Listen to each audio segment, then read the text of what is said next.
The Lost Cryptids Conservatory, where we will shatter your reality to bring you closer to the truth.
All right, guys, welcome back to another late show. I have a great guest tonight. We have Val Savala, the gumshoe guy himself. We're going to be talking about some of his research and some of the data that he data mines, and get some of opinions and hear some of the facts and some of the hard truths that some of this data is showing that is very interesting and very informative. So. Hope everyone enjoys. And Val, how are you doing tonight? Good. And, Good, Blake. How are you doing? It's cold outside. I'm glad to be inside. yes, staying warm, of course, this winter, and shoveling snow. So, so let's just segue right into it. You know, we're both here in Michigan, and Michigan is a pretty unique state. I think the whole region of the Great Lakes is. And it plays a role in the survival and thrival of Bigfoot. So what can you tell us about Bigfoot in Michigan from your data points? Well, you know, before I get into that, I'll just tell the audience that when I got into this, I didn't get into this because I aspired to be a Bigfoot enthusiast. Bigfoot was the furthest thing from my mind, and it was by mere tragic happenstance that I came into this. And when I retired after 25 and a half years in public service, one of the things that I chose to do as my curtain call, you might say, is an act of paying it forward. And by that, when I was off duty, I was a licensed private investigator. And what I chose to do as a way of self-redemption was to actively go out, search, and bring home an individual that had been missing between 30 and 31 years previous. Incidentally, his case today remains a homicide cold case unsolved. I was successful in bringing him home. I was successful in finding him. And the self-redemption for me came in the form of satisfaction of giving back something to the community, the society, in bringing this family member back home to his native Ohio home. And once that was done, let me back up. In the course of searching for this young man, who incidentally disappeared in Louisiana, the Deep South, during the 1980s, and in the course of my search for this young man, I came across a database. It's called NAMUS, N-A-M-U-S. Anybody can see it. It's there publicly, but you have to have credentials to access some of the information in it. But in doing that, I was able to look at missing persons going way back 30 and 40 years. And there were hundreds of thousands of missing people from the United States in this database. Some of them provided pictures, graphic pictures, and some of them didn't. But spending hours and hours and hours filtering through this data, it really sickened me, and it really left a big impression on me. What I could not understand, what I could not wrap myself around at the time, was the sheer volume of missing persons throughout the United States, according to this database that I was looking at. I was not anticipating this. I'd never in my wildest dream expected this. But here I was looking at this over and over again while I'm looking for my person, the person I was looking for. And somehow it was one of the things that I had to do. I knew where the individual was, where he was last seen. I knew where he made his last phone call from. What I needed to do is find out what happened to him after that point. And in that search, it took me into close contact with a lot of people, and it takes a lot of networking and talking with people across the country, professionally and in personal. But I made contact with a retired crime reporter from the Houston Chronicle down there in Texas, and got some information from her, and started searching, started looking at other places. And then it became apparent to me that bureaucratically the system failed this family in Ohio. And what I mean by that is, and this is what I discovered, the young man made a phone call to his mother, and I'm going to get into how this connects and ties to Bigfoot in a minute. The young man that went missing, let's say he's 19 years old or 18 years old, calls his mother on a payphone and says, "Mom, I'm scared, I'm frightened. I want to come home." Well, what's wrong? Well, there's two men that's bothering me, and this color of truck, this color of vehicle. And well, what do you mean bothering you? They keep coming in and talking whatever to him. And she says, "Well, I'm going to call the sheriff." She knows what parish. In Louisiana, they don't have counties; they have parishes. I'm going to call the sheriff down there, and see if we can make a report. So the last thing the young man tells his mother is, "I love you. I love you, Mom." And that's the last thing that she ever heard from this young man again. So those haunting words stayed with her for over 30 years. And he never did call back again. The mother was frantic. She was upset. She's approaching 80 years old. And she calls the sheriff down there in that parish, and she wants to make a missing persons report. She's worried and concerned about her son, rightfully so. Yeah. The old sheriff assured her that he was going to do a missing persons report on her son, and that kind of gave the mom quiet relief. But somehow, somewhere in her heart, she felt that wasn't true, and she was right. So when I got involved with this, I did this unofficially. I did not do this as a professional police officer. I did this as a private citizen, and I did it without pay.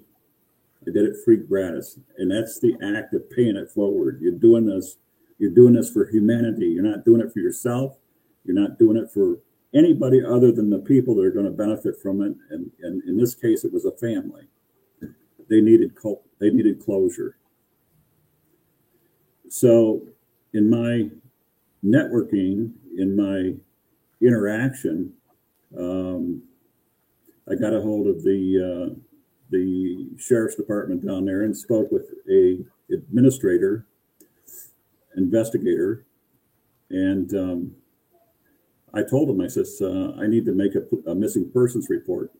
This young man never carried any identification, and this was well before, this was 1980s, so this is well before DNA. And so I needed the missing persons report in order to get him into that large, huge, massive national missing person database.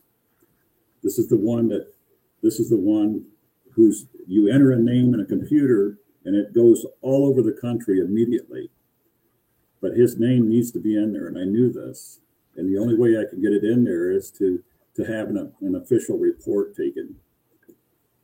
A lot of this stuff couldn't happen if somebody, an individual, if it wasn't me, didn't know the process, didn't know the bureaucratic ins and outs. And so it was a struggle to get that information in the computer. But I also told the investigator down there, I says, look, I says, this woman this family in Ohio is so upset and bereaved over this whole thing 30 years ago. She kept the phone records of that phone number of that sheriff from that conversation 30 years previous. And I says, I got the phone number here. I'm going to read it to you, and you tell me whether or not this phone is even in service. The administrator took the number, and he said, that's our old sheriff's phone number. I said, how would this lady in Ohio get this phone number had this sheriff not talked to this woman? He agreed. It's impossible. That old sheriff has been dead and gone by the time I got into this, by the time I got involved in this. Therefore, I says, we need to make a police report. I need to get this information for a missing person report in order to get it in the computer so we can find this individual. And they agreed. When the authorities down there in Louisiana, New Orleans, found out that I was doing this free gratis, in other words, I was doing this out of an act of kindness on my heart, they in turn, their scientists volunteered, the forensic science volunteered to send me free of charge, no charge, free gratis DNA kits, sample kits for me. Send them to my house, right to my door. They said, tomorrow morning, you'll have UPS showing up at your door, dropping you a package. You'll have DNA kits, get them tested, get the specimens, and we'll do it for free, no cost, free gratis. This is our gift of paying it. You did it paying for forward. You did this paying it forward. We're going to do the same thing. And to me, this is a lesson for your listeners.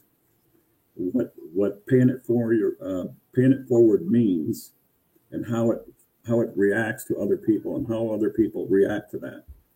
It's really a wonderful thing to do with people. It really is. It is a universal. It's almost a universal law with people. If they have any kind of love and compassion in their heart, they do the same thing. So let me get on with this. In 1980, DNA was invented in England by Scotland Yard. They first used DNA over in Europe. DNA didn't come to the United States until the 1990s. We're talking about 10 years later. I know for a fact from my experience, from the autopsies that I've been involved with for various things, when they have a body come in, if it's foul play, suspected foul play, if it's an accident, if it's anything other than natural cause, they will take a parcel of that body and pack it away like a librarian with a catalog. And that's sent, and that's packed away so that should there be a science for anything connected with that DNA in the future, all they need to do is go to that file and pull it out and check it. And that's the wonderful thing about science and forensic science and so on and so on. And that's exactly what happened here. So with the police report, with the missing persons report, and that report number was key, entered into that national database, it was up to me now to get a specimen. So in order to, in my mind, I'm a chess player. So a lot of things that I do is through strategy, move for move, tit for tat, looking ahead 2 and 3 moves. So with that DNA test kit, I went out to Ohio and asked the mother to bring one of her daughters along with her when I meet them in Ohio, and I took a swab test of the mother, packed it away in the test kit, and I took the second test kit and swabbed the daughter. Now I've got a sequence, I've got a pattern here, and what I'm looking for is I want that information be sent back to New Orleans. And I want them to look at it and tell me whether or not those samples were good that I tested. When I got information back that the test samples were good, and they got a sequence pattern from the mother and a living daughter, a sibling of the missing boy, young man, and I had the police report. Now all that information goes into that database across the country.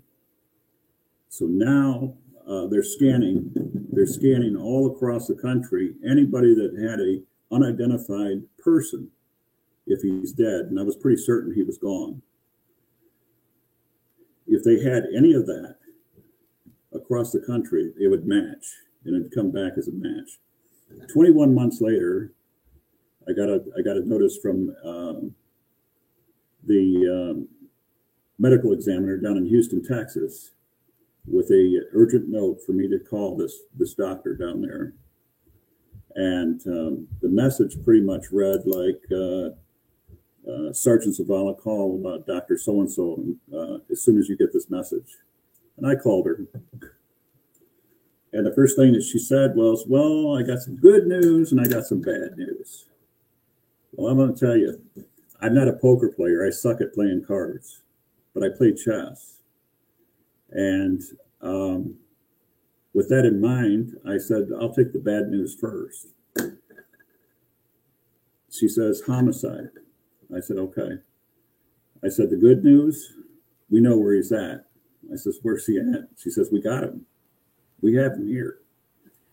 He's a John Doe, and he's been here for 5, 6, 10 years, really. I says, who's the investigating officer? She gave me the name, gave me the phone number for the homicide division down there. I spoke with them, and pretty much after that, it took another 6 months to file the correct paperwork to get permission to transport human remains across state and federal lines. We're talking about interstate, from state to state. This is a lot of regulations. It's a lot. It took 6 months to do that. When that was done, we brought the body back to her, the remains back to her in a urn, because he was cremated per her wishes. And I showed up at his funeral service. They asked me to eulogize his service, and I did eulogize his service with my heart. I eulogized this man's service. And the next workday, scheduled workday for me, I went in. I had my 7 o'clock lunch. We worked 12-hour shifts. I worked midnights for 15 years. And I went in, had lunch with my friends, as I usually did. Said my goodbyes, paid their lunches, got back in, drove back to the precinct, went back in, and started hanging up my equipment. And the commander looked at me and he says, Val, you taking a vacation day? And I said, no. I says, I'm going home. He says, are you sick? And I said, no. He says, well, you know, what do you take? You're not taking vacation. You're not sick. I says, I'm retired. I'm done. At that point, I knew that I reached the point, the pinnacle in my career, that I've done all I could. And I had enough. I had enough. I was exhausted, spiritually and physically exhausted. And so then, you know, it dawned on me that, excuse me, that when you retire, you spend your whole lifetime working with people, the same people, working around people, and now you're on the outside looking in. I'm like you, and I'm like me, standing there at the door looking in. I'm no longer part of this massive boys club, as they say. So anyways, it gave me a lot of free time, and I took the opportunity to reconnect with old friendships. I mean, I'm talking about friendships that I knew when I was in school. And one of them happened to be a professional archivist. I mean, these are professional people that you go to them and they know exactly, if you tell them what your key terms are, what keywords you're looking for, they'll pull up any relevant information that's ever been published about that topic. And that's what she did. And I was specifically looking at Monroe County. I live in Michigan, if the listeners don't know, and I've lived here all my life. There are 83 counties in Michigan. Michigan isn't the largest state in the union, but 83 counties is quite a bit. Texas, I know, has umpteen counties. I couldn't even memorize them all. But it's a big state, very big state. California, yeah. Another one. Yep. So when I started looking at this Bigfoot incident from August 1965 in Monroe County, I see a lot of problems with it. And with a police background, I look at things a little differently. I wouldn't say that I read things into them, but I say that I interpret the jargon that's used and the meaning, the double meaning that's implied by what I read, and then I didn't agree with what I seen. What I seen along the way since then, I see over and over and over again in patterns, and that's how I am drawn into this. And when I say that I got into this by tragic happenstance, this is exactly what I'm talking about. From the missing person to the step into Bigfootery was tragic happenstance. It's something that I didn't aspire to. I wasn't a little boy growing up and saying, well, gee, I want to be a Bigfoot researcher when I grow up. I never did that.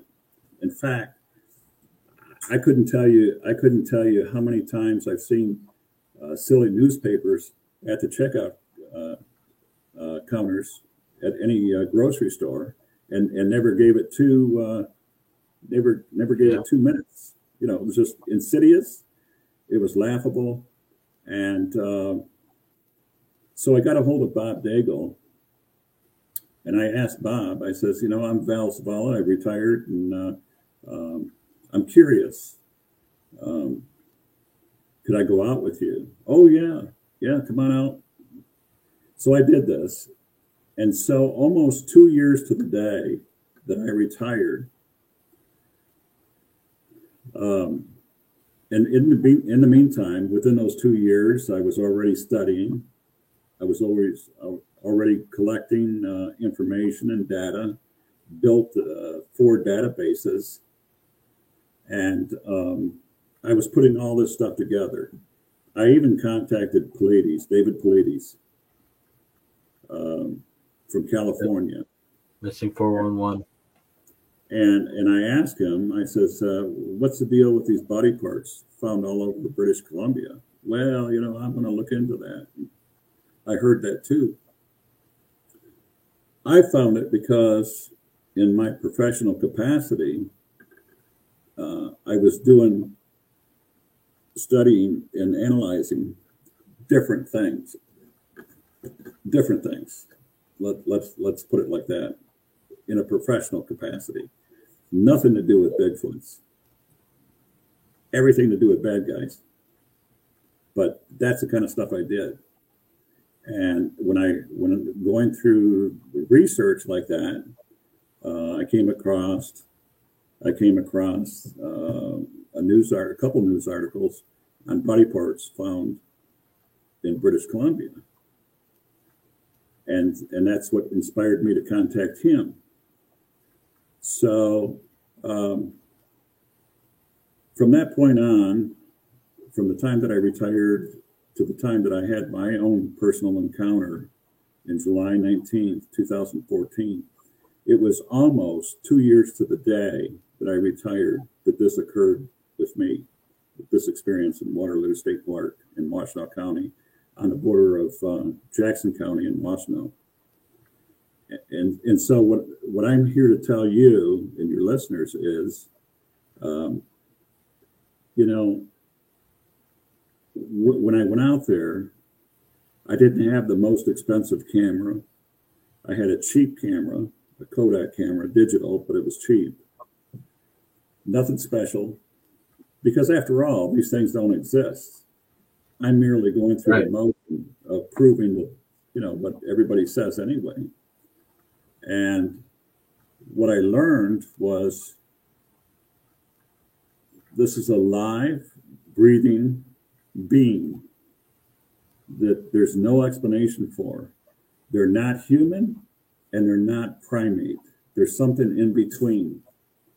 And when I got over the shock of that whole experience, I knew I was onto something. And let me just tell the listeners, the moniker used here on my name, Gumshoe Guy, that's in police parlance. Gumshoe Guy is really talking about a private investigator.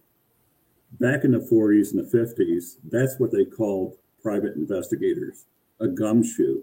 They called them gumshoe because this was before pagers and cell phones and computers. Back in those days, in the 40s and the 50s, if you were an investigator, your worth was measured by the gum on your sole of your shoes, because you're out there walking, knocking on doors, rattling doorknobs and stuff, talking to people. That's how they solved mysteries, by actually get out there and walk. Well, I'm not one that's going to get out there and walk too much. Not anymore. I mean, I've done enough of that stuff. I'm not doing it again. But that's where the word gumshoe guy comes from. Let me see your soles. You walk into an office and someone says, "Whew, that's hot out there," and I say, "Oh yeah," and I take that great big hanky, that diaper, and dab your face off, dab the sweat off your face, and you tell them, "Phew, yeah, it must be 100 degrees out there. I'm sweating to death like a beast." Well, let me see your shoes, Val. And you lift up your feet, and they're going to look at the soles of your shoes. You got chewing gum on the bottom of your feet. Yeah, I got a little bit. Well, okay, well, we know that you're out there walking around, you get the gum on your shoe, gumshoe guy. That's where the word comes from. So since that time, I created the 4 databases. One in particular was Michigan, and the others were a temporary database that I used to transfer information from one to the other. Another one is the United States North America database. And so these are set up by sets, groups, and subsets. And the 6 primary groups that I use here, I also used in a professional setting. The same principle, same theory. And so with the Michigan database, it mirrors the database that I set up for United States, North America. And so the deeper into the rabbit hole that I go into this, the more that I uncover, the more I reveal, the more I know. And I've got people, that love me. I got people that hate me. They hate me because I'm not supposed to know any of this stuff. This is all supposed to be, I'm just supposed to run out there with my wallet in hand and pay for somebody to write a book or pay for somebody to make a movie or a video. That's right. And listen to them repeat what I already know. Well, that's not me. I'm not doing that stuff. I'll do it for myself. I'm not from Missouri. I'm from Michigan. Missouri is a show me state. Michigan is the real deal here for me. This is all I know. Yeah. So the Michigan database goes back to the 1700s. To your listening audience, the 1700s, that's pretty far back, my friend. Michigan didn't become a state until 1835. And we're talking about Sasquatches or hairy beasts running around in these woods in the swamp infested areas around Michigan since the 1700s. How do I know that? Because the only time that a foreign army has ever set foot in this state right here, Michigan, was when the British invaded what is known today as United States.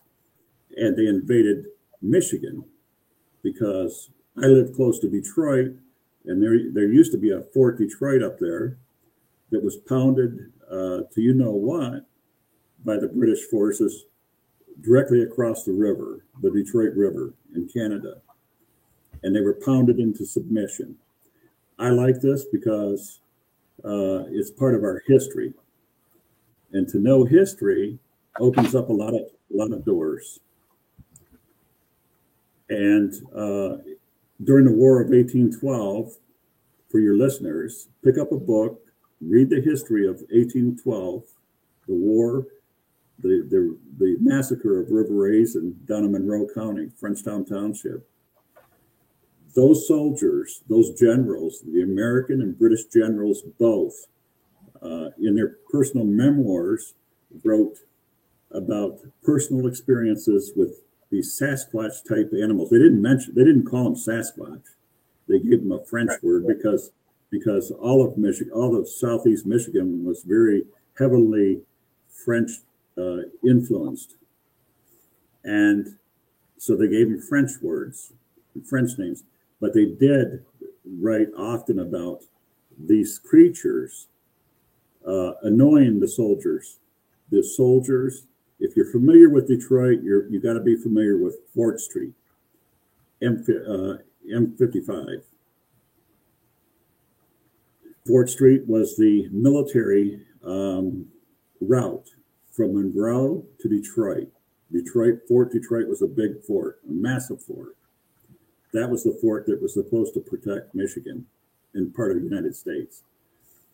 Where I'm going with this is that all along this route from Monroe to Detroit, these beings were present, and they harassed the soldiers. The soldiers seen them often, even up even up in the downriver area of Detroit, there's memoirs by some of the early French explorers plying their way down the Detroit River, who reported these same beings on the shores, on the banks of the Detroit River, from Monroe to Detroit. And in one particular case, he was either a French explorer or a missionary. You know, they carry those long sabers on their sides. He came ashore and was walking into the weeds, because it was all weeds at the time, Martian weeds. And a creature came out, bursting out of the weeds, yelling and screaming, trying to scare somebody. And so what the explorer did was take the sword out and whip the you know what out of the creature with the sword. I don't know that if it killed it or what it did, but it was enough to put the point across. You know, don't mess with me. You know, I got this dagger here, this sword. Anyways, some of the early Native Americans from the state were familiar with this, and they heard of big, hairy, stinky beings. They called stinky people or something, stinking men or something. So they were quite familiar with this. And I tend to agree with that, because again, in my study and research on this topic, it took me up to Delta County. I'm trying to remember exactly what point it is, but there's a cave up there. There's a cave up there with pictographs inside the cave.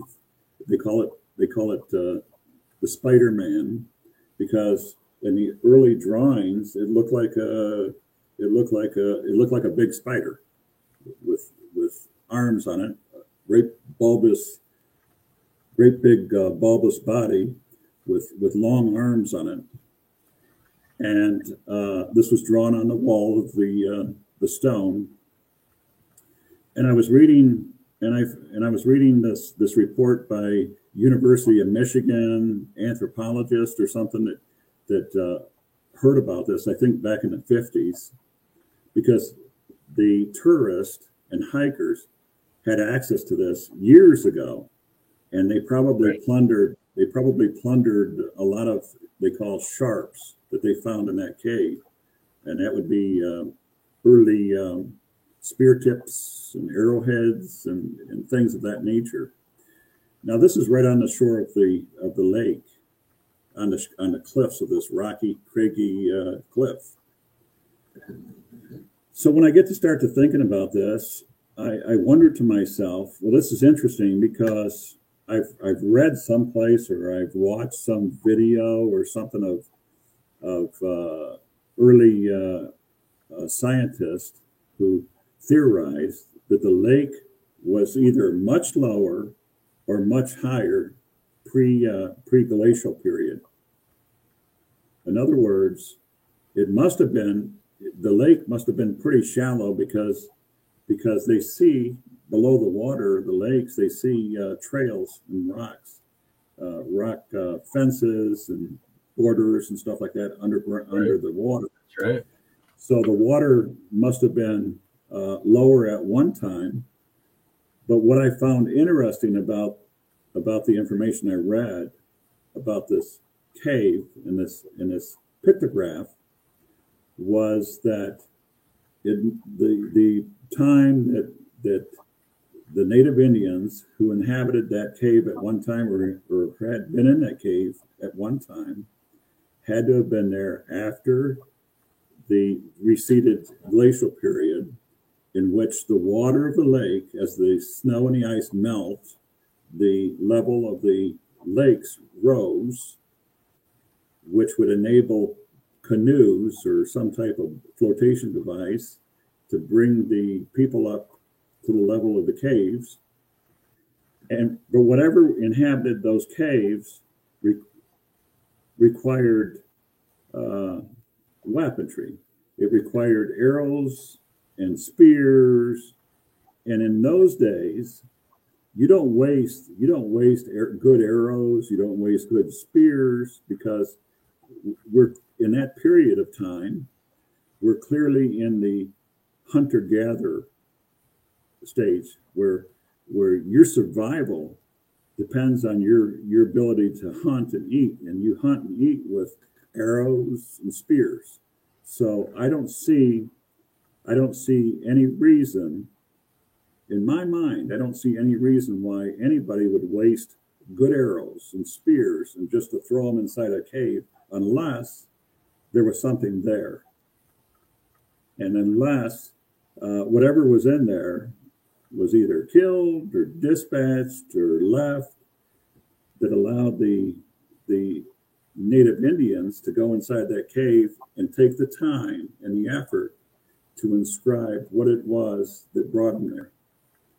And so when I look at the early drawings in 1965, from all the newspaper articles I could find on the Monroe Monster down in Monroe County, what I found fascinating was the drawing that's inscribed on that stone so many hundreds of years ago was eerily close and eerily similar to the hand-scribbled drawing of the creature that allegedly attacked this woman, this 16-year-old woman, on that cold or that hot, dark country road in Monroe County back in 1965. Again, this is a time before computers. It was a time before fax machines, radios. How could the two sources from different times come together and conspire to make pictograph drawings so close and so similar if it didn't exist?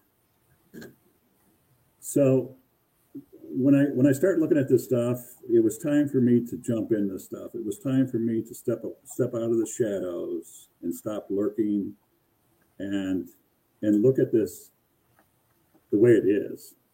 And it inspired me to create a Facebook group site called Gumshoe Guy, Dead on Reports, at Gumshoe Guy's Corner. That was the impetus for me starting this group, because I wanted to reach out and draw together people that had similar experiences to me. I know what it caused me to think when I first seen this. I know what I experienced. And it was interesting to me to find out if other people had experienced similar things, and if so, how and where and why. And because I'm a Michigan resident, this is very, very important to me. And so I went on, I guess it's 9 years, 10 years, 11 years later, I'm still doing this and have accumulated over 1,845 reports in Michigan, and it's still growing. And yeah, that's right. It's amazing. Each day it's larger and larger. So in doing this, huge number for Michigan. It's bigger than any other number out there from, say, BFRO or any other group recording sightings and stuff for the state. And it shows how big a population must be, because they are in every single county, it seems like, and in a lot of places we wouldn't expect. BFRO performs a good service to people on it. I can't knock them for that. I mean, that's how I started. There was no other information out there besides what the BFRO had, in like early 2000s, especially. So the early Michigan Bigfoot icons were Wayne King, Art Kappa, and those people. They actually started back in the 70s. They started early 70s. They started the Michigan Bigfoot Information Center that was associated with Canada somehow or some way. But because because there were in my opinion, from what I've read, I've never spoke to these gentlemen. I don't even know if they're alive anymore. I've never seen their work.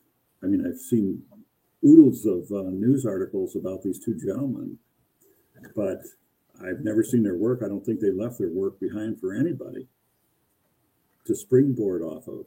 And that to me is important. That says a lot about the people too. But from what I understand, there was dissension in that group between those two forces, Wayne King and Art Kappa. One believed in kill, one was pro-kill, and one was pro-life. And when you step into this Bigfootery community, you'll see the same forces still active. You've got some people that believe in pro-kill, and you got some people that believe in pro-life. And I've never been asked what my position is and stuff, but I can tell you it's not pro-kill. But on the other hand, it's very, very important to understand that I see things differently than other people that haven't been where I've been in life. And, but I'm more of a live and let live kind of person. So if it means pro-life, then that's where I'm at. On the other hand, that does not mean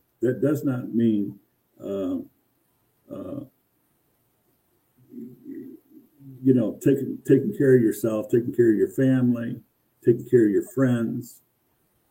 If in life, Blake, everybody has their boundaries, their personal boundaries, their parameters. Everybody has the invisible line in the sand. This is where I stand. This is me. This is my beliefs. This is my principles. Here's the line in the sand. We can talk about anything. You and me, we can talk about anything. But and I know, there's certain personal boundaries that we do not cross. When you cross those boundaries, there is a reaction, and there's some things in the Bigfootery world that occur that a person has to take care of themselves, and they have the duty to protect other people too. And I got a fence around my house. That means anything within the four corners of this fence, that's me. When you break that fence down, That's right. and you come inside that fence, that's me. You're imposing and intruding on my domain. My yard, my property extends beyond the fence to the curb or the street, to the sidewalks. But this house and this fence is my domain. This is me. That means you don't come in that property. You don't steal from me. You don't destroy my property. You don't harm my family. You don't harm my pets. That's me. I'll do what I have to do to protect me and my property. That's the way I feel. So that might contradict the pro-life stance, but there comes a time when common sense rules over everything. I mean, tolerance is a wonderful thing, but there's also misunderstandings where a tolerant person is a misunderstood person, or a person that is weak. And you could be anything you want to be, but there are things where you have to people have to draw a line and say, this is enough. I've heard people say in the Bigfoot community, these beings, these things, just want to be left alone. Well, I'm sorry, my friend, but I've read hundreds of thousands of reports, hundreds of thousands, and there's a whole lot of window peeking going on, scaring the daylights out of people. Yeah. If your statement, these things just want to be left alone, is true, peeping in somebody's window, scaring them half to death, is not the effort, not the right act to demonstrate just wanted to be left alone. There's something else involved. There's more dynamics involved in this than just want to be left alone. And so let's segue into that. This idea that they're friendly forest giants and stuff, they just want to be left alone, and they're our friend, and they're nice to us, and they don't do much to us. In reality, you have data points and stuff that suggests harassment and of beating on houses and stuff, and in fact acts and stuff of aggression and things that would dictate aggression towards anyone else if a human did it. But there's this double standard of somehow it's okay because a Sasquatch is doing it, but in reality it's pretty dangerous situation when you have a 1,000+ animal or human harassing your family and stuff. Then it really becomes how far are you gonna tolerate it? Well, what I've done on my group site is I put together a quick thread about aggression, what I feel, in my opinion, what aggression means. And again, coming from a police background, I know full well that if a 7-foot-tall, 600-pound man was stalking a woman or a man on the street, on the sidewalk, anywhere USA, that would be enough to call the police for a lot of people. Believe me. Excuse me. I know for a fact that a stranger going up to the door and trying the doorknobs on your house, on my house, would be enough for me to get on the phone and call the boys down here. I got an idiot trying to get in my house. That is an intrusion. I could construe that anyway. I could construe that as a attempted forced entry. Surely he wasn't invited. You come at my door all hairy and large like that, you're intimidating. And you try my doors. If you open up my door, at the very least, it's an unwanted person. That's an aggressive. It's not somebody coming to your door to give you brownies and cookies. That's right. A person that looks like that, standing outside your door, screaming like an elephant, bellowing like an elephant, or hollering like a lion, is not a person. It's not a person standing out there and saying, "Hey, Val, how you doing?" That's the difference between aggression and social friendliness and stuff. You just don't do it. That's to anybody that can't understand this. I don't know what you can do to help them out, because that's exactly what it is. Any one of those acts that I just named is enough to get the police involved in that, because that's not normal. That's not normal. God forbid that kind of stuff is not normal. And if it did happen anywhere in any community, that would be enough to get the police out, and that person would go to jail. Yeah. So the window peeping, the screaming, the appearance, the peeping, the stalking. Let's talk about throwing objects and stuff. You know, you throw objects at people, you could kill somebody or seriously injure them. That's construed as a weapon.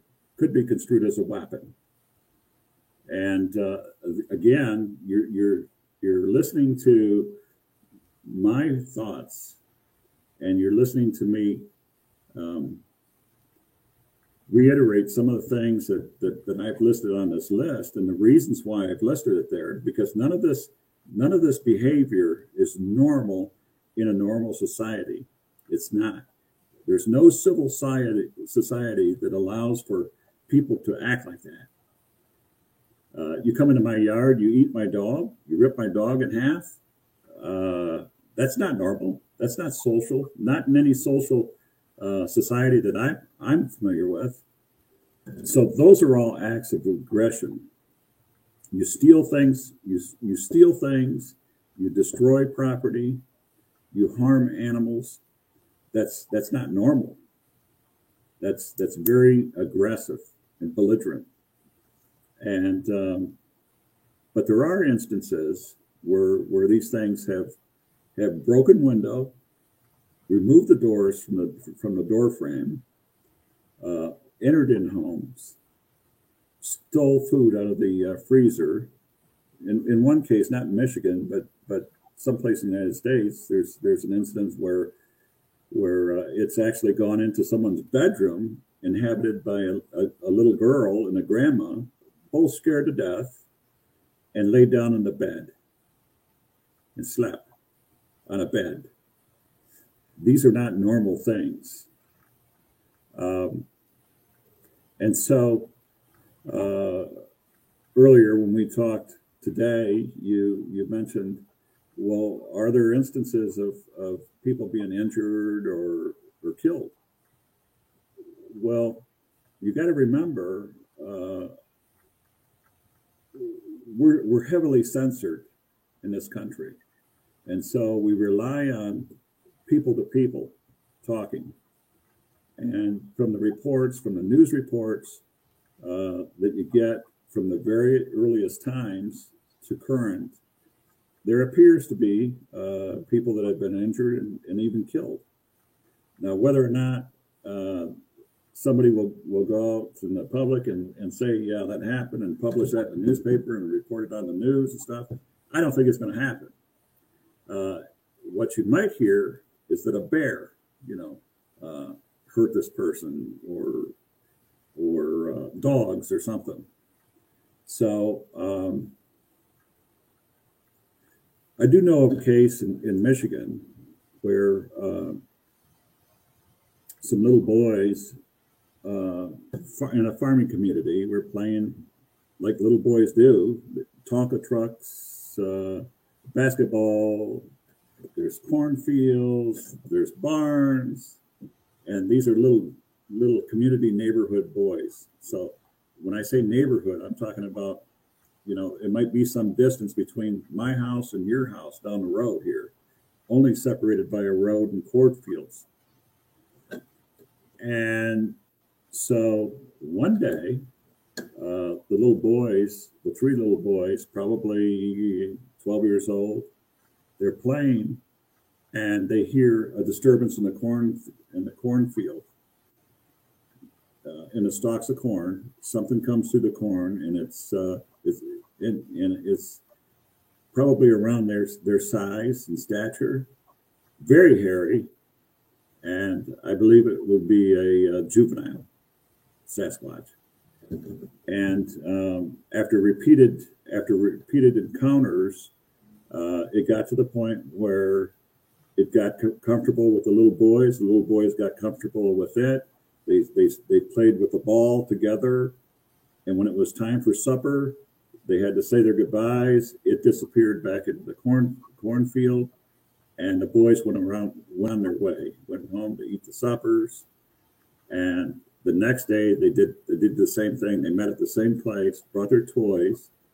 The thing came out.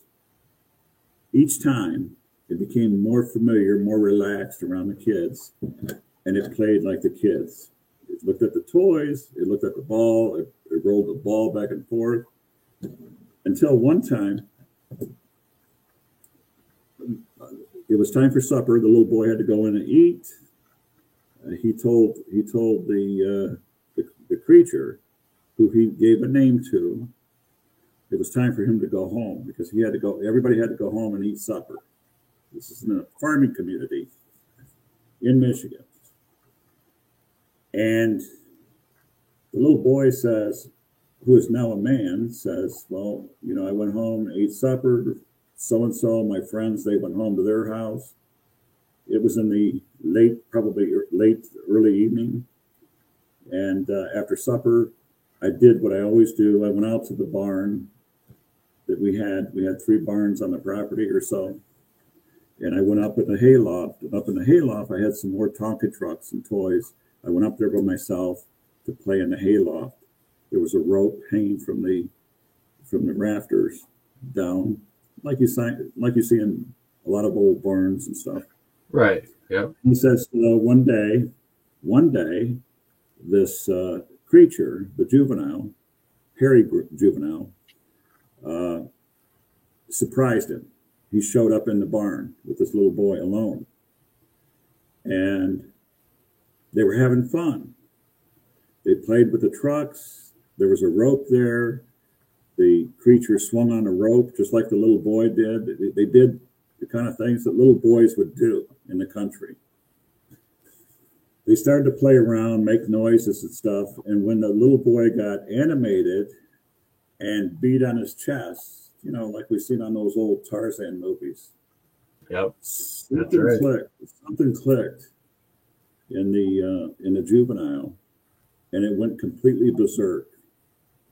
The mere simple, innocent gesture of pounding on the chest, like the little boy seen on these movies, set this thing off.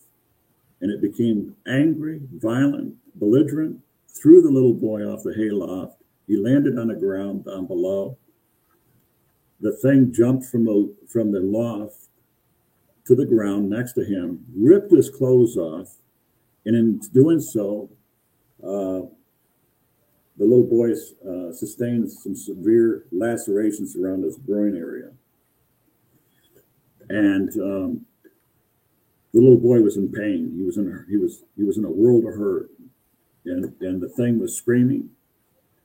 And his daddy heard the noise, not knowing what the noise was, opens up the door, the big door, and sees his son laying there naked, bleeding profusely. He grabs the shotgun that was in the barn with 3 or 4 shells in it, and hammered off a couple rounds probably in the air or something, not to harm the animal, but trying to figure out what did you do to my son? What's wrong with him? And amidst the screaming and the bedlam that's going on, the little boy says, the mama comes along to the opposite door. A lot of barns have double doors, one in, one out door. And both of them were open, and the mama, big Sasquatch, shows up from the cornfield. She hears the screaming of her baby.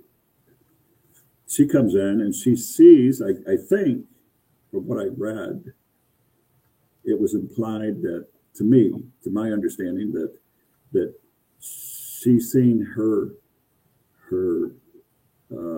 offspring very upset.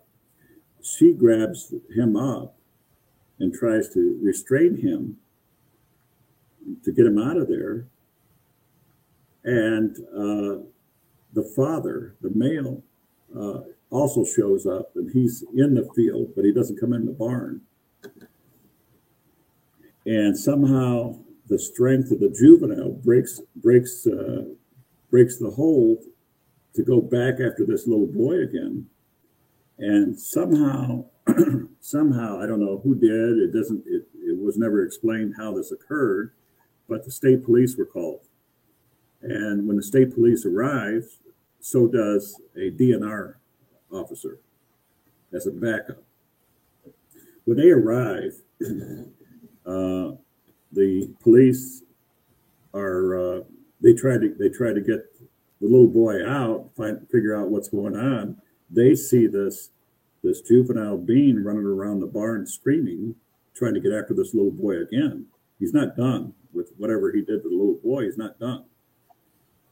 All of this because of that gesture of pounding the chest.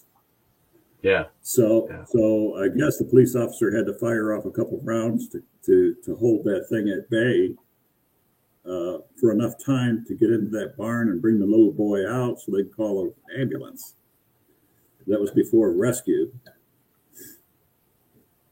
And even then, the juvenile still wanted to come at that little boy again, screaming, out of control, belligerent. And it was implied that the only thing that kept that thing at bay was the police siren. It didn't like the loud sound of the police siren, and it ran around the barn screaming and yelling. And at some point, the thing left, went away. The little boy went to get medical treatment somehow. And that thing went down the road to the neighbor's house, one of the other little boys that was playing with him, doing the same thing, still upset, still out of control, still belligerent, still screaming. The father in that house, the family in that house could hear this going on, and he musters all the kids in the family in the living room, loads up a rifle. This thing broke the glass window of the bathroom, jumped in, and the father waited for it to come out of the bathroom. It came through the bathroom, entered the hallway, and when it came in the hallway, the father delivered that being to another world with a couple blasts. And it screamed, it fled back into the bathroom, leaped out of the window, ran across the road, and it apparently died in the cornfield by a creek across the road from this house. When the little boy came home from school the next couple of days after he was treated, his bus arrived, and he's seen a bunch of people, strangers, dressed in all white, looking on the ground, picking up stuff, taking pictures. And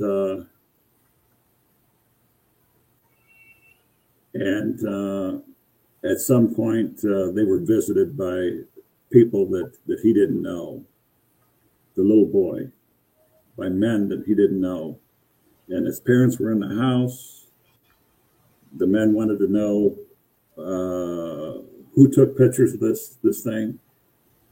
They wanted to know, because apparently the families in that community went down to that creek, retrieved the body, brought it home to that house where it broke into, and performed their own autopsy and took pictures. And the little kids, well, little kids being little kids, they took those pictures of school for show and tell. And they got up another visit. No, I would have. So, really, this is when you read this stuff.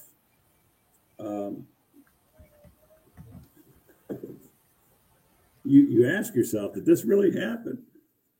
And it sounds far-fetched, but on the other hand, it happened. So,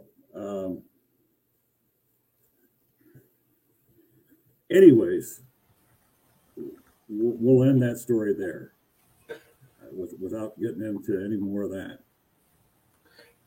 Yeah, these creatures are not, friendly forest giants. They have attitude, emotions, and triggers that we just don't understand. I have a personal experience of the same thing where I shot a gun off at night at a possum, out there, doing some varmint and predator hunting, and it set one off yelling at me. And long story short, the female got involved, and it sounded like a married couple bickering and stuff.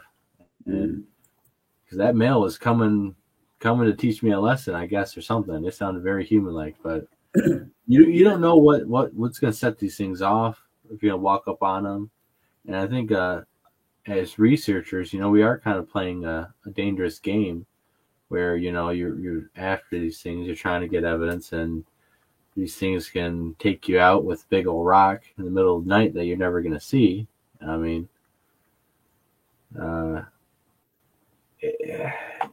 it's very dangerous and stuff what we actually are trying to do, because the reality of the situation is these things are powerful and they do what they want, and they show you how powerful and intimidating they are. I mean, you have data points of them peeing on people and on tents and showing people that they basically are the bosses and stuff, because they are out there. Well, when you look at these photos of tree twists, and I'm sure you've seen some, Blake. Yeah. For your listening audience, tree twists are interesting because think to yourself, how many pounds per torque does it take to twist a 6-inch or a 7-inch tree? Twist it. I mean, think of you and me trying to twist open a bottle of water or a beer or something like that. But we're talking about 6-inch trees twisted. That's a lot of torque. That's a lot of pent up anger. And in my mind, my opinion, when you see tree twists, those are demonstrable efforts. In other words, those are examples of, look here, look at me. This is me. This is what I can do. And if you're smart, you'll say, okay, I can't match that, but I hear you. I'm on my way. I'm not here to cause you any problems. But those are similar to the ornaments and trophies that I write about. Yes. That we find in trees and stuff. So this is where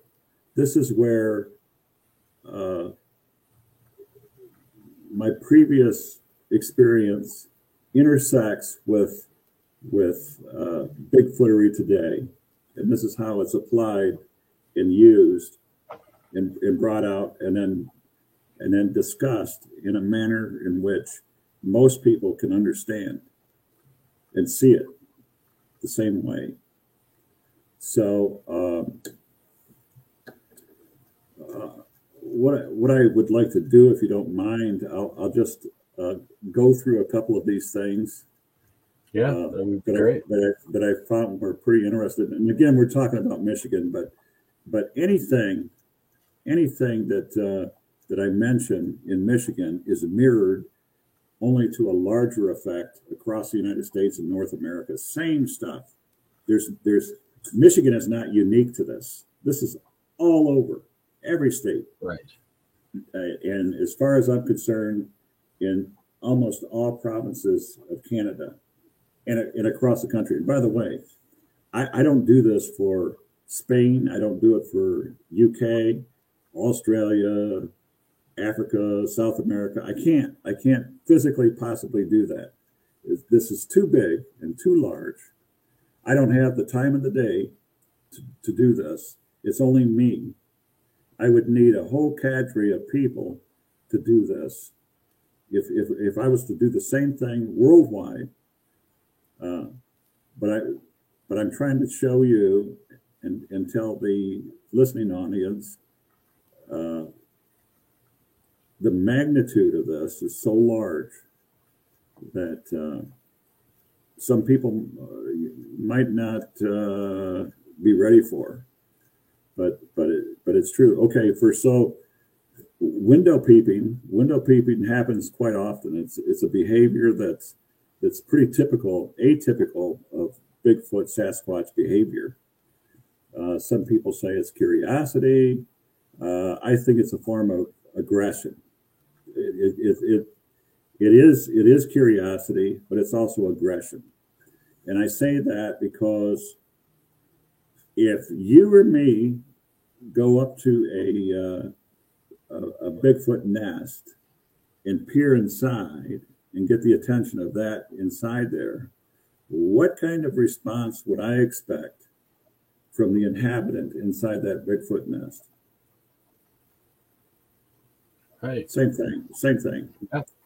Same thing. We react differently, but we're different. We're different animals. So, Bigfoot window peeping. These are Michigan reports. These are just real short summaries, without naming the counties. And again, there's 83 counties.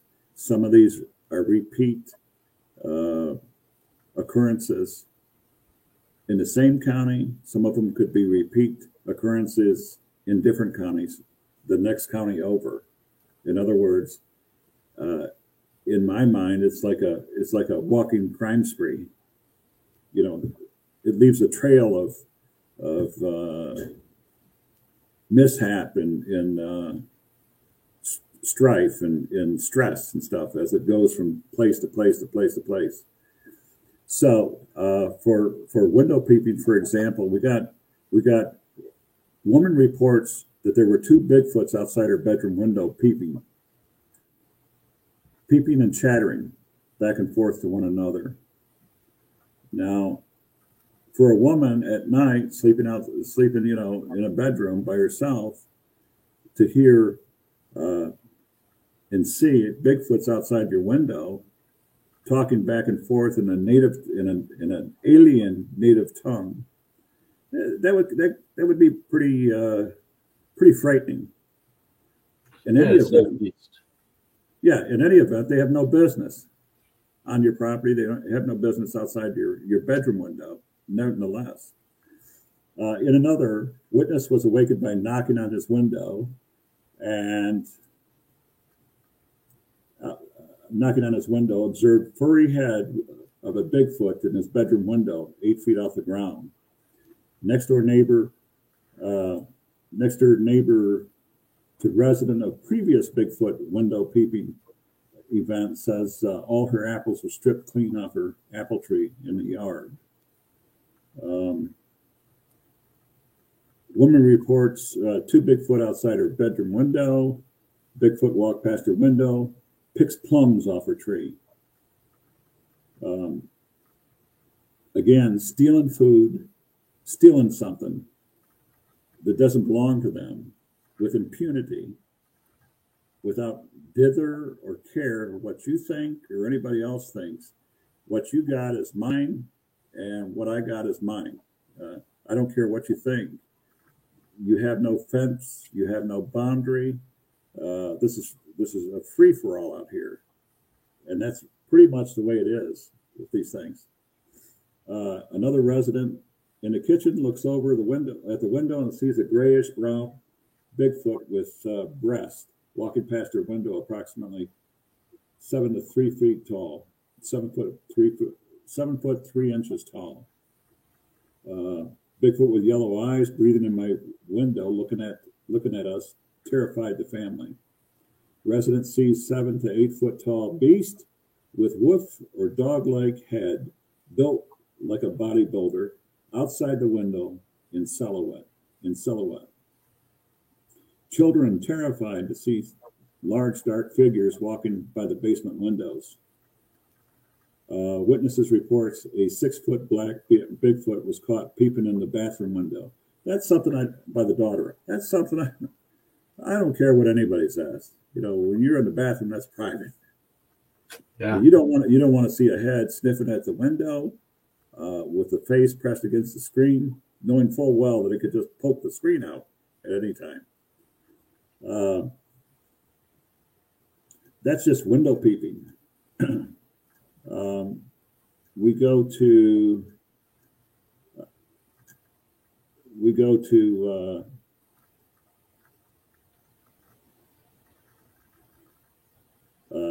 stick formations. Pretty much anything and everything that a lot of people report about stick formations. You got reports here of witnesses actually seeing beasts, Bigfoot beasts, leaving the area of stick formations. So it kind of refutes a lot of chatter from one sector of the Bigfoot community that says, oh, that's natural fall. Well, it's not the case all the time. You got a lot of consistent information here conducive to Bigfoot reports that even point out and show instances where Bigfoots have been seen in that area, actually seen, physically seen with their eyes. We've got hundreds of reports by witnesses, residents in their home. People say, they ask all the time, I want to go on a hike. I want to see one of these things. Well, actually, to be honest with you, a large portion of Bigfoot encounters and sightings occur by people driving their cars, in the safety of their vehicles. They see them. They're there. They run across roads. They're on the sides of the roads. They're in the fields. They're in the tree lines. A lot of times, from my study, from my research, a lot of Bigfoots parallel roads. Bigfoots are like wolves. They're predator animals. As predator animals, they're very linear. In other words, they follow straight lines. They follow along creeks. They love to follow along roads, especially expressways. And those that follow along the roads, for the most part, they're pretty straight. They're usually found, Bigfoot, Sasquatch are usually found 20 feet inside the tree line. So if you use that anytime that you're out hiking and stuff, I would be looking closely to 20 feet or so inside the tree line, because if they're there and if they're walking, if they're mirroring you, in other words, paralleling you, you would notice and you would hear, if you pause and listen and watch, you may see them, you may see movement in the trees, and that's them pacing you. In other words, you take a step, they take a step. You walk a little faster, they walk a little faster. They're walking in line with you, horizontally with you, move for move, inside the tree line. So there's cars on the freeway, there's cars on the road, and if they're moving, chances are you're going to see them. You're going to see them about 20 feet inside the tree line moving too, if they're moving in that direction. Bigfoots are often seen quite a bit inside cornfields and agricultural fields. That's where a lot of them are seen. In the more rural parts of Upper Michigan, not so much around the Detroit area, or even the western part of Michigan where it's more populated. In the more rural parts, they have very, very deep ditches. And that's where if you're going to look for Bigfoot tracks and stuff, I would be looking in the ditches, because that's where they're going to be at. That's how they hunt. That's how they move, in the ditches. Those drainage ditches and the cornfields and stuff. Yes, exactly. I don't know, Blake, by out your area, is there large, deep ditches out there? There is, yeah, yep. I know a few spots and stuff. It's actually very common around the state. There's a lot of different canals and waterways for the drain offs of fields and stuff that usually hooks to some type of creeks, and then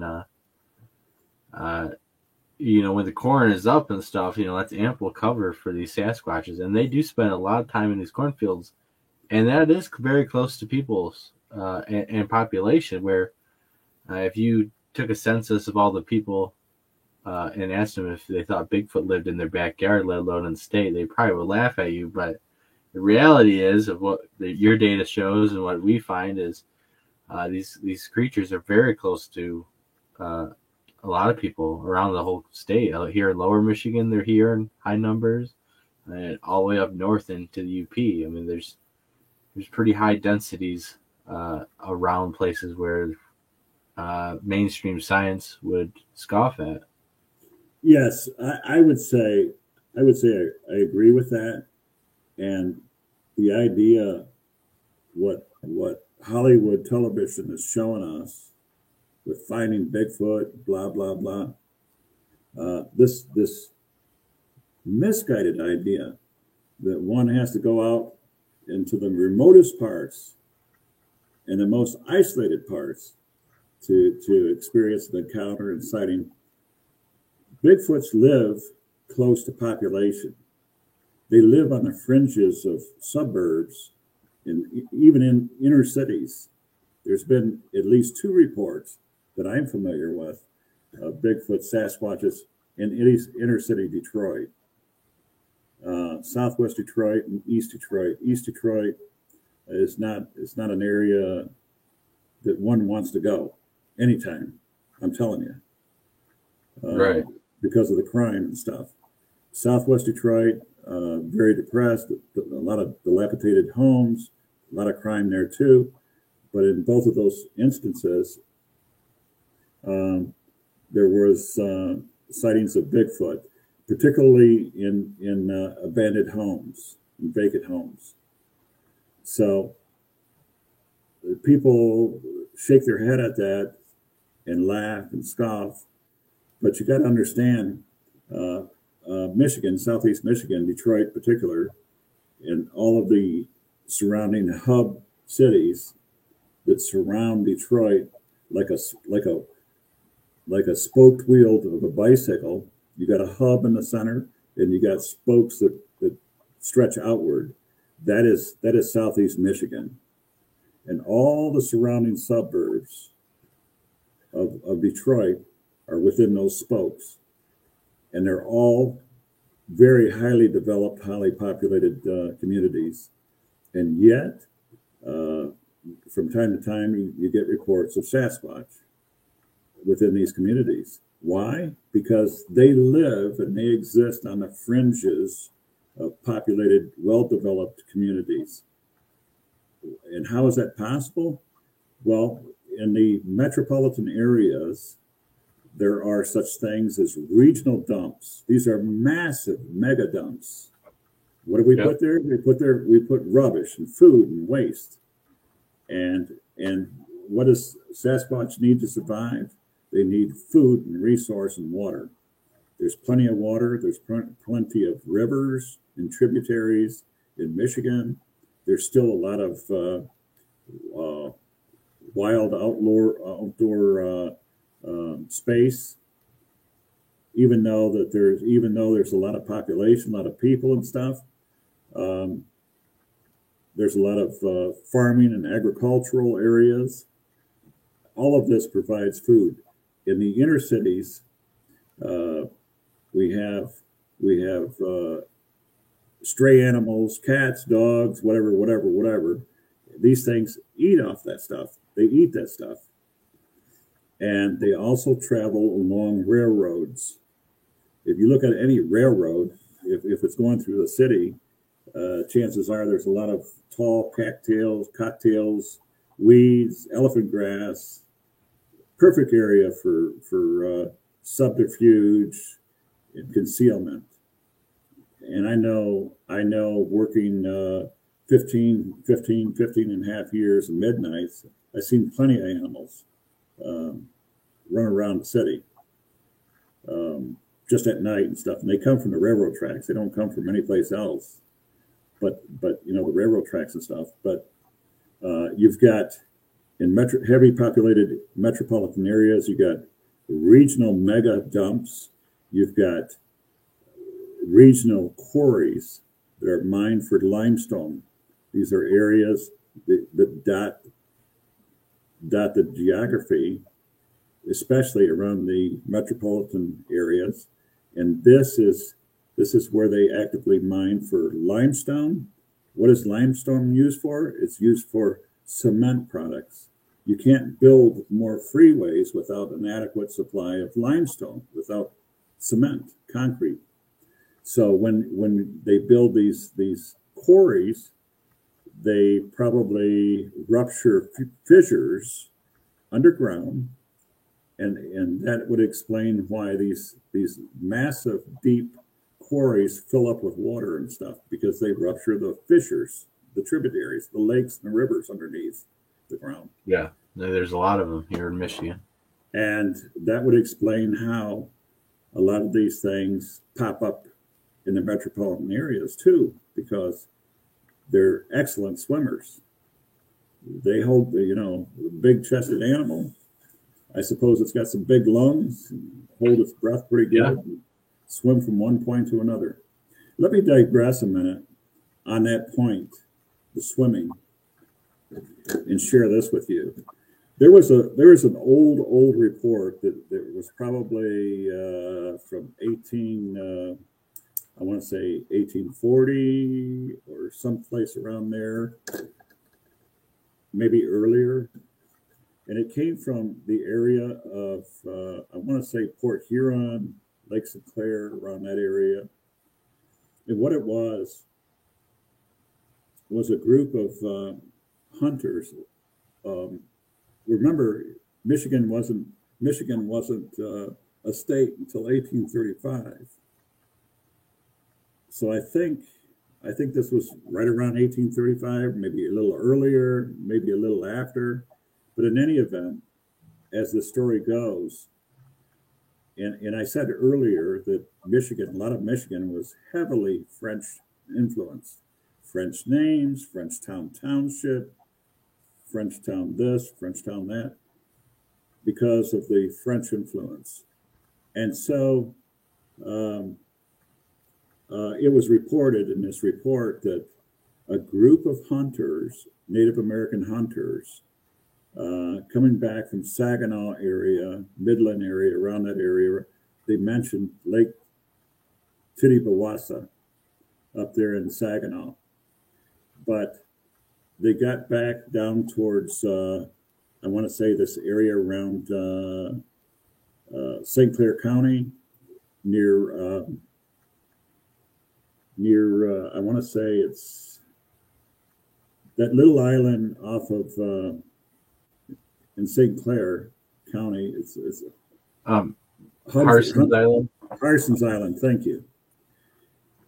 And so there was a little village there at one time, a little village, very, very, very ancient, very prehistoric. It was very early settler village there, very small. And so a French fur trader was there and spoke with some Native Indian hunters who would come back, and they would trade and swap and buy furs and stuff. And so the French furrier would buy these pelts and then send them on to Paris, France, on ships.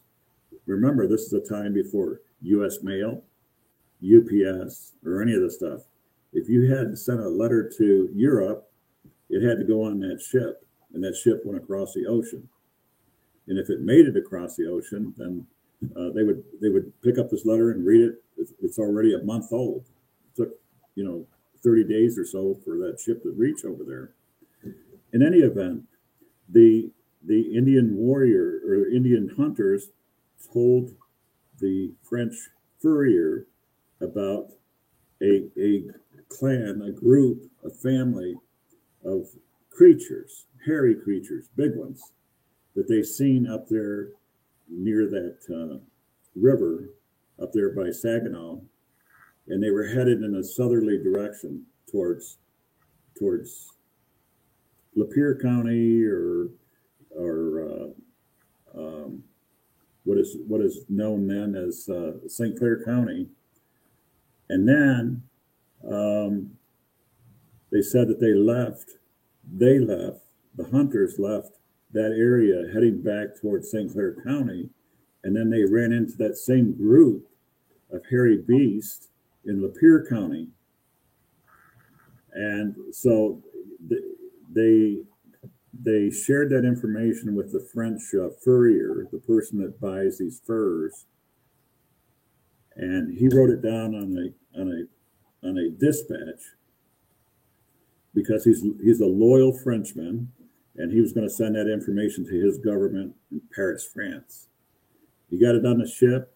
It went over there to France, and sometime shortly after that conversation with these hunters, this little village close to Harson's Island, here comes this group that the Indians were talking about. They seen up there in Saginaw just a day before or hours before. There they are. They appeared right there. They went into the village, and it was said, and this is written by the French furrier, that when they walked into the town, follow me now, because this gets a little difficult to understand. When they walked into the village, the bells tolled on the church or the cathedral, whatever they had there in the center of that town. They tolled by themselves. He said, the French furrier said that the dogs disappeared in the village. They were gone. The cows were sucked dry. They blamed the lack of milk in the cows on the Sasquatches in this group. They said that every area that these things passed by, the weeds died. The weeds and the vegetation, the crops died. Corn turned brown when they walked by them. I don't know why. I don't know if it was embellished or exaggerated, but this is what it was wrote. This is what was written about this. The village town people became so incensed and frightened and disturbed by this, not only by the sight of these creatures, but by what they seen. Their dogs disappeared, probably consumed, probably eaten. The milk was sucked dry out of the cows. The bells were tolling by themselves. By what? By who? I don't know. The vegetation died. Anywhere that they passed through, it died. Was it because they urinated on it and it died? I don't know.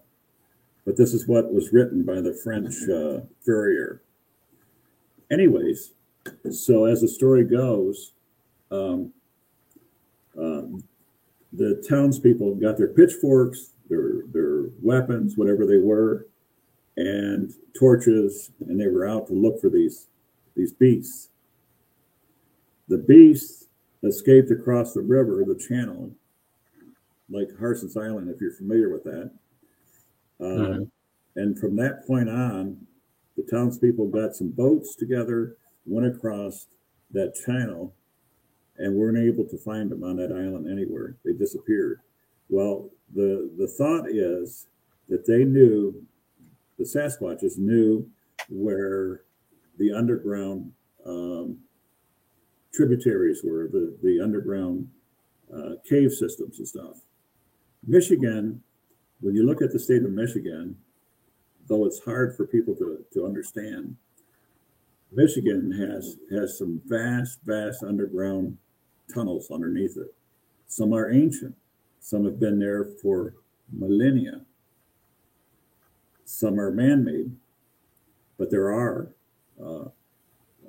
networks of a spider web of passages underground in Michigan. And if that's not so, how is it possible to move submarines from the Atlantic Ocean underneath Michigan to the North Pole, to the Arctic Ocean? How does that happen? Or underneath Canada? All over the world, it's like this. And that might explain how Bigfoots could be seen here and they can be seen in Australia. They call them differently. They have a different name for them over there, but same difference. Same same show, same appearance.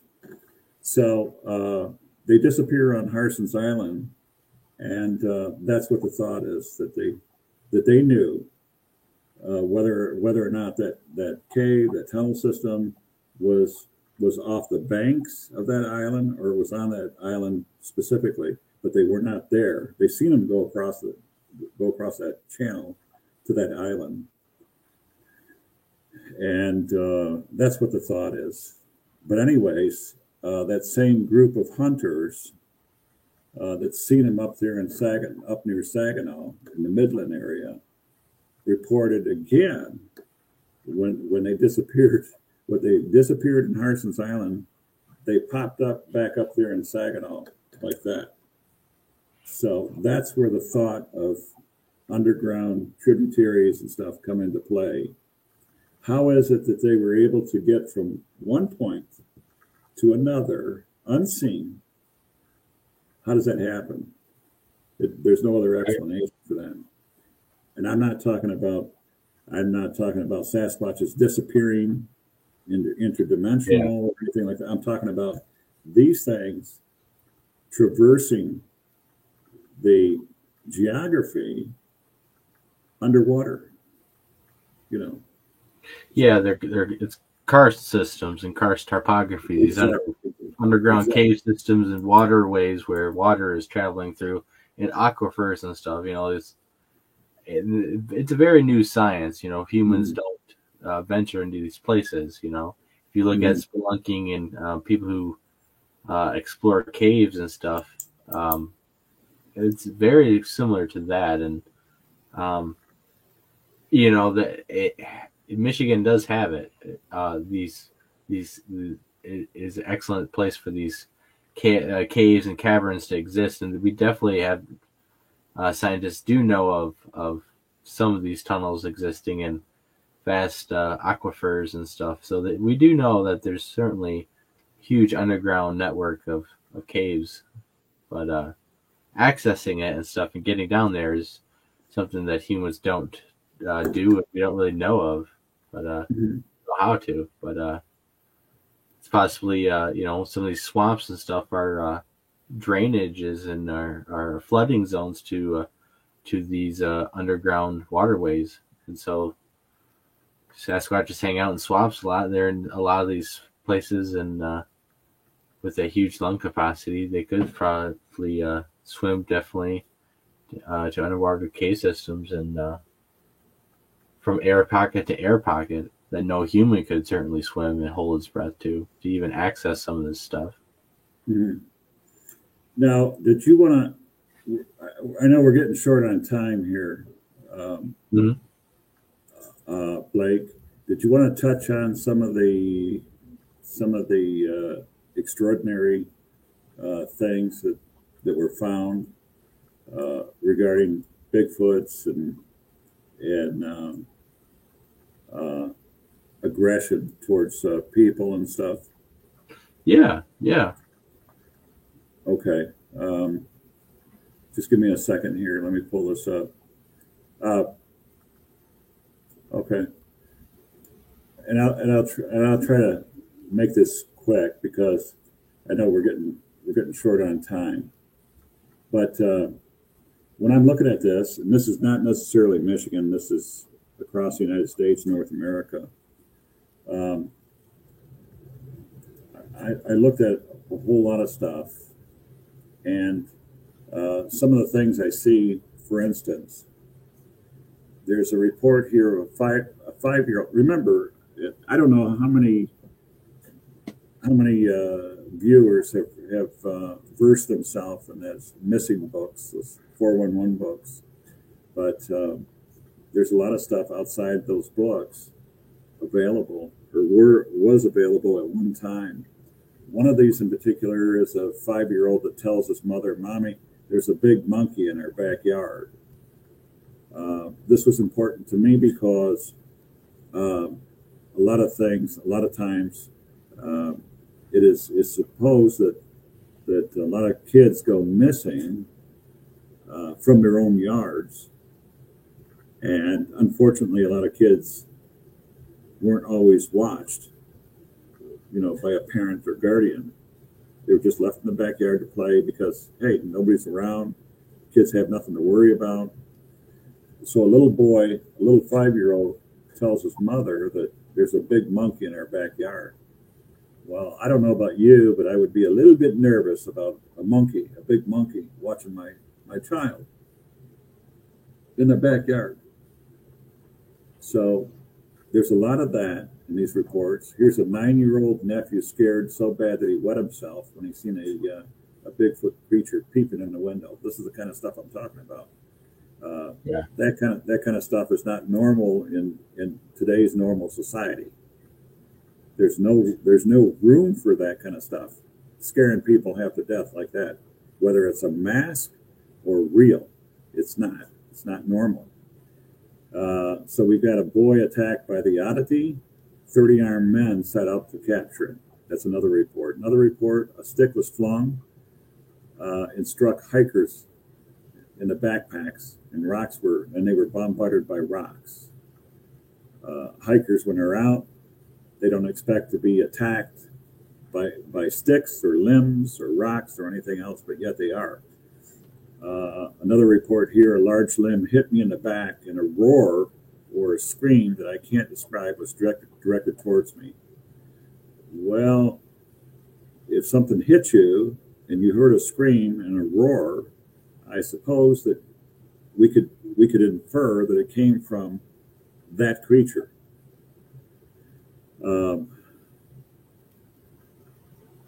Here's another report of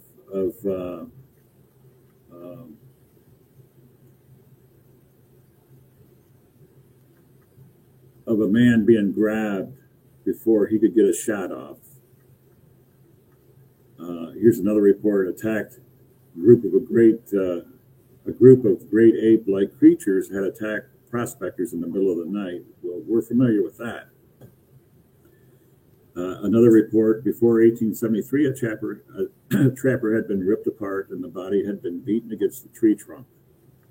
Another report: attacked human. Founder of Mountain Rescue Council believes missing skier fell victim to a Bigfoot mountain devil. Another report: missing person found dead, pinned underneath a tree branch. Another report: Bigfoot animals are incredibly strong and they could easily kill or seriously injure people. Well, that really is a good message. These aren't pets. They're not to be treated as pets. They're wild creatures.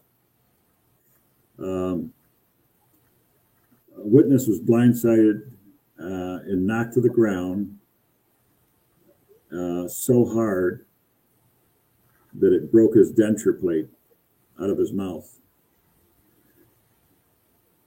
Here's another one. Bigfoot attacked a man cutting his grass. This I know for a fact was from New Jersey. The man was cutting his grass. He had a big backyard abutting trees and swamp. Out of nowhere, he says that this thing came up behind him and tried to choke him. And he knows that it was a Bigfoot creature because his wife was in the kitchen while he was out cutting the grass. She was talking on the phone, looking out the window, watching him, and seeing this all go down. So that was an instance where it was an unprovoked attack. Maybe the thing didn't like the sound of the lawnmower. Right. Yeah. Something triggered in, what we don't know. Yeah. But it's a very aggressive and, attack, actually, possibly attempted murder. I mean, over, annoyance of sound.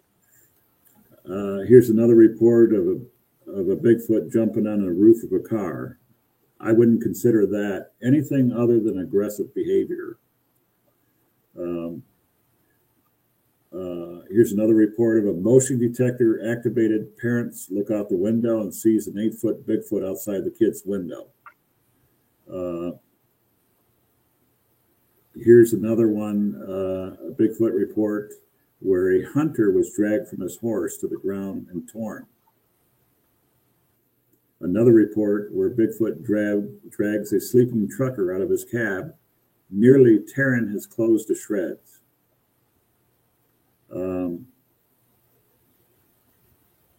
Another report of Bigfoot frightening several women by attempting to carry them off.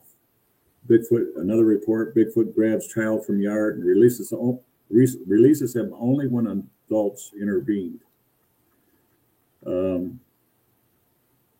Another report here, Bigfoot opened up back bedroom window, reached inside, grabbing at a woman. Another report here, Bigfoot released the woman, chased the woman from a barn. The woman screamed, ran to the porch, grabbed a hold of the porch, screaming for her husband. Her husband heard the struggle and the screams, came outside and seen a Bigfoot creature trying to break her grip from the porch and take her away. Another report here, Bigfoot reports on 3 separate occasions within 2 weeks of woman's disappearance down in Arkansas. So there was a series of Bigfoot reports before this woman went missing down in Arkansas. Some of her friends and family openly said that they believe that Bigfoot was responsible for that. Here's another report. Bigfoot seen running from a 4-year-old screaming in the yard by the mother who ran outside to investigate. Another report, Bigfoot shredding this boy's shirt and inflicted heavy scratches and stuff on his arm, lacerations on his arm and chest with 2-inch dull 2-inch claws. Well, when they're talking about claws, I've mentioned this before on my group site, and I asked the question: does anybody on that group site believe that Bigfoot Sasquatches use fingernail clippers on their fingers? Nobody can answer that, and they don't. And so there's enough reports and enough data pointing to the fact that because they don't get manicures or pedicures, those fingernails are used for weapons, and they have a utilitarian use. They can be used for weapons or knives. There's many instances of deer, whale, walruses, animals found eviscerated with almost precision-like skill, which some people say can only happen if they had surgical tools and stuff. Well, you know, the only surgical tools that a lot of these have is this right here, and if they don't clip them, they're like razor sharp, or they could be. And there's one instance up in Alaska where a hunter watched a Sasquatch walk along a beach, come upon a grounded whale carcass, and watched it from a distance, watching it cut off slabs of blubber, throwing it over his back, and moving on. And the hunter watches it move away for some distance, and then goes in and examines that walrus carcass. What he found that was left at the scene of that walrus carcass, Blake, was a serrated knife. A serrated knife. Where did the Sasquatch find a serrated knife? We know that they steal, they collect things, but he left it. He left it behind. Yeah. So there's a lot of mystery. There's a lot of question. There's a lot of stuff that can be learned, and that is being learned, and very, very interesting. I see something on here that says "Caller Kid." The color Yeah, James is finally joining us. How you doing, kid? Yep, I'm here. I'm a Oh, little no. late. Hi, James. Hello. So there's a lot of reports like that, Blake. Lots of them. A 8-year-old child nearly abducted by Bigfoot. Child sees juvenile Sasquatch in a cabin. Pardon me?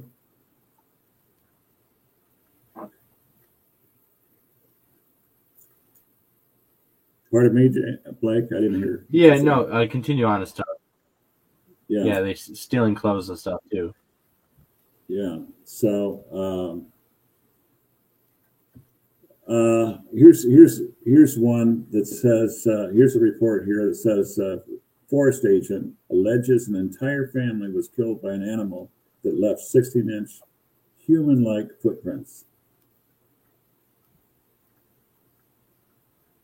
Another one here says 2 men found dead, their rifles twisted and distorted, with all their bones crushed and broken as smashed against the ground, as though they were smashed against the ground. Another one here says a gorilla. This is United States, you know. A gorilla suddenly appears in the backyard of a rural house and grabs a hold of a small boy. A gorilla. This is not in Africa. This is the United States. And this goes on and on and on and on. Right. It doesn't paint a good picture of the friendly forest giant. Yeah. It's like, well, a lot of people would have you believe. Yeah, it's a lot of stuff. Each one of these reports. This, by the way, when I mentioned earlier at the start of the show that I created 4 databases. One of them was Michigan. One of them was a temporary for a transfer. One of them was a United States, North America database. And the 4th one is a reference book. The reference book has over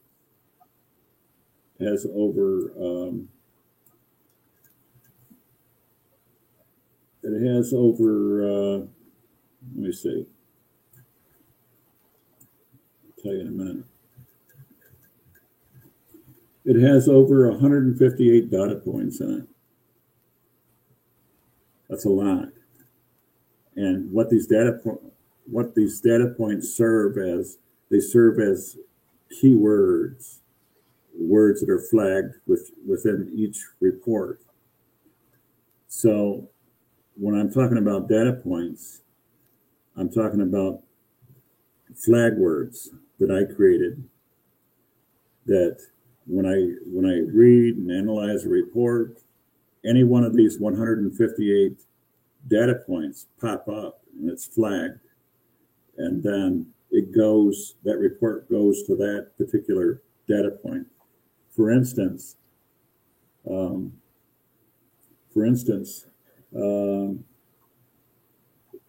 they're arranged in that alphabetical order as an index, and they go from abandoned house, abducted, all 4s, attacks, attracted by noise, baiting, gifting, behavior, Bigfoot clawing, Bigfoot female, Bigfoot hair color, Bigfoot intelligence, Bigfoot male, Bigfoot nest, Bigfoot nighttime, Bigfoot poop, Bigfoot recognized people, Bigfoot regional names, big cats, Bigfoot alpha leaders, Bigfoot and man, Bigfoot calling, Bigfoot in area, blinding Bigfoot, blood sample, boating, bone stacks, bridges, burial, bush and weeds, campsite Bigfoot, campsite torn up, captured Bigfoot, carcasses, and diets. That's interesting. That's an interesting topic. Cave ceremonial Bigfoot, chasing, chest pounding, churches, Civil War, climbing, collision with motor vehicle, counting coup, crawling, crouching, damage property, danger. You see where it goes. It goes on and on and on, 158 different topics. Yeah. That's this is the reference book. And those reports that go into any one of those data points has the source and the complete full reports attached to it. All I do is look at it. I look at the column, pull it up, and right there it is. So that's the nexus of reference material right there. So that's an accumulation of 10 years work. So when you hear people say, "Oh, Val thinks he knows everything," no, I really don't. But I took the time to read it and inform myself. And not only that, here's the material, here's the source, here's the reports. So when you look at my group site and when I post these threads, that's where they come from. They come from that reference book. For instance, wearing clothes. Oh, that's a funny topic. That's strange. I'll giggle about that. Well, actually, I'm looking this up right now as we're talking.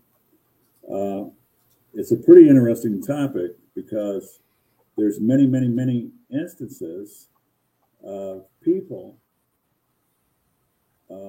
claiming that they've seen Sasquatch wearing some type of clothing apparel.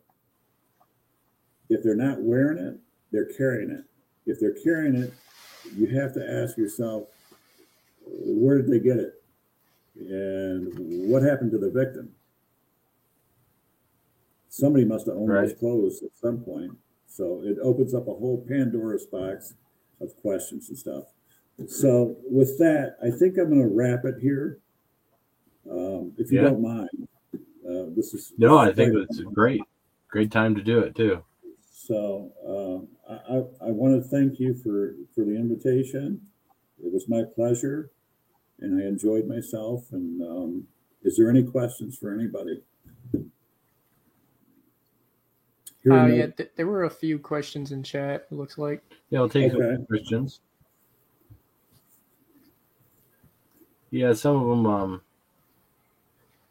Pull some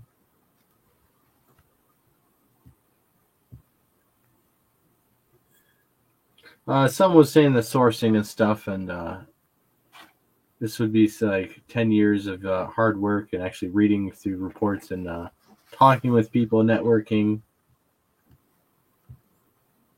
You did the work, and a lot of people are mad and jealous over it because this is all stuff that was open and anyone could have done it, but seems to be only one person that really did it. So, well, I've heard too many questions. Yeah, it's just the ones at the bottom I saw. I've heard that mentioned before. How come you don't post the full reports and the sources? Well, it's pretty simple. Number one, there's proprietary value to this. And those that want me to dump all this stuff on social media, they want to make money off of this. And it's not going to happen. You see what I'm saying? I'm not doing that. I'm not giving this to somebody so they can make money off of it, put it in their pocket and enrich themselves. I'm not doing that. Without doing their own work. I do it. Yeah, exactly. I share a lot freely. When asked, I will not respond to anybody demanding anything of me. This isn't this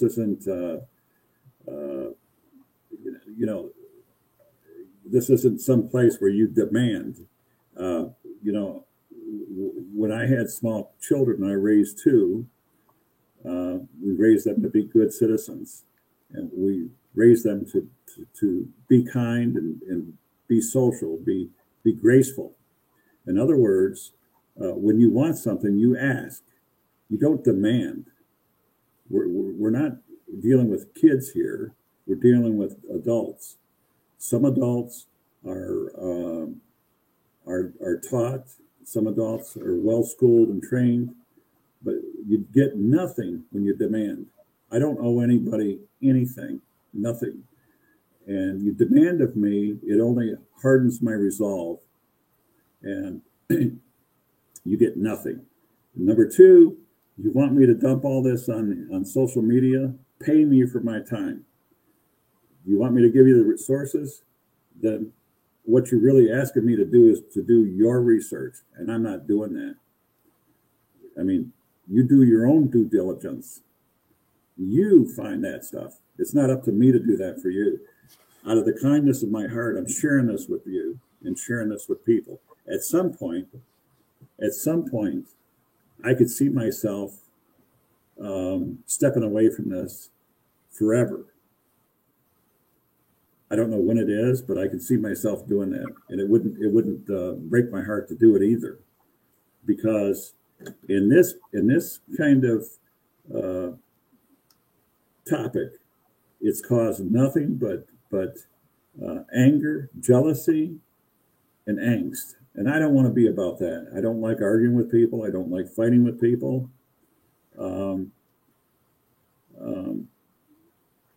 This whole community does more to push people away than to bring them in. You see what I'm saying? I completely agree with it. Yeah. There's a lot of. I don't need that. I spent all my adult life fighting with people, misery and pain and grief, and there comes a time when even the best had enough, and that's the way I look at this stuff. So I hope that answers. Is there any other questions? Yeah, someone said, why would you guess the population of Bigfoots is in Michigan? James Blake, that's one of the questions I posed to my group, but that's okay. I'll explain it like this. Well, no, it's not my question. Somebody in the chat had it. Sorry. Understood. But that's one of the questions that I do my very best to avoid, because there is really no right answer. I could never be accurate, and unless and until the government says, okay, every 10 years we're going to send out census, and we're going to go out to the woods and wherever, and we're going to ask these people, or that we're going to count them. There's no way to know, but I know this. So I will be graceful and avoid that question by saying this. I know that there's probably more Sasquatch out there than people are comfortable with knowing about. That's what I would say. Yeah, I agree completely. Is that a nice way to speak on that? I'm not going out on the block and try to make some number up and be foolish about doing it. But I would say that giving the number and the volume of reports, not only in Michigan but across. Again, let me reiterate this and emphasize this: Michigan is not unique. If there was a gumshoe in Ohio or Iowa or Wisconsin or Florida or California, it would rattle your eyeballs, because they would find just as many reports, if not more, than Michigan, if they did the same thing that I did. So Michigan is not unique. It is not unique. So go back to that same question: how many Sasquatch do I believe there is? Probably more than people would be comfortable with knowing about. That's what I would say. Yeah, that's a great answer. And with that, we're gonna shut the show down, guys. You know, Thank you very much. we very much appreciate your time, Val. You guys can check out Val's Facebook group at Gumshoe Guys Corner, Michigan Bigfoot and Reports. Wonderful information that you share. You've done a lot of great work and very eye-opening information that I personally enjoy and always pay attention to. So make sure to check that out. And thank you very much, Blake. It's been a pleasure being here, and thank you, James. Nice to hear your voice again. Yep. It was good to listen to your reports too. They were pretty good for what I did here.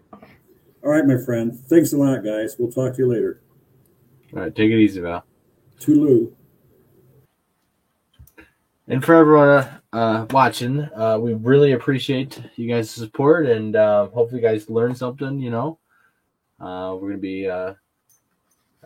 having more interesting guests on, like Val and, of course, James Lady from last week. So pay attention to that. If you guys have not checked out the newest video that we have out, the Jason Kenzie and myself's Bigfoot encounter, check it out. It's very interesting stuff, very intense situation. And after speaking, you know, all the information here in Val, at any point, those creatures that surrounded us could have done whatever they wanted. So make sure you guys check that out. We'll be talking about that encounter next week. If I don't have a special guest lined up, we're going to be doing that. So that's what's planned. So other than that, be on the lookout for more stuff coming from us. We'll be getting out in the field. From Val's data, February usually is the slowest, and less reports are made in February, meaning the least likely month in Michigan, at least, to see a Sasquatch. So, but we're going to get out, hopefully get some evidence, maybe see one, and we got some events planned for later this year and stuff. So if you're in Val's group and stuff, you actually would be privy to possibly getting into and some of that action. So make sure you guys join and show your appreciation. So thanks for showing up, James. I appreciate it, even though it was late. We'll have you on again much earlier and get into the mix. So yeah, I'm more used to the 11 o'clock show, not the 10. So well, you know, with having guests, you know, sometimes yeah, most of the time it's easier for them to be a little earlier and stuff. So anyways, we always appreciate everyone taking the time to watch the content, engaging in the live streams, and enjoying the evidence that we try to show you guys. That's all we do, you know.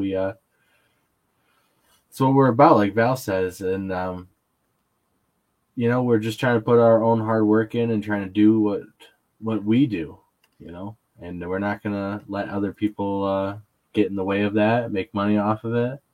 We don't care about the BS, the bullcrap, the fake people, the stories with nothing to show. You know, throwing money at stuff to have a Bigfoot event for fans, but won't go outside and do nothing to show anything, certainly. So, unfortunately, there's a lot of people in the subject that are like that. And the best thing for any good researcher to do is to put your own hard work into it, you know, and show the truth out there. And, you know, hopefully it will pay off for you guys. And we certainly wish the best to those who are trying, because it is a hard endeavor, especially when you deal with a lot of fake people and a lot of crap and drama that comes with this subject. So with that, guys, make sure you guys support the real deal researchers out there, and make sure you guys filter through all the bullcrap and find those gems out there who are really doing the good work. So anyways, be on the lookout for more videos. We'll see you guys next weekend, and everyone have a good night.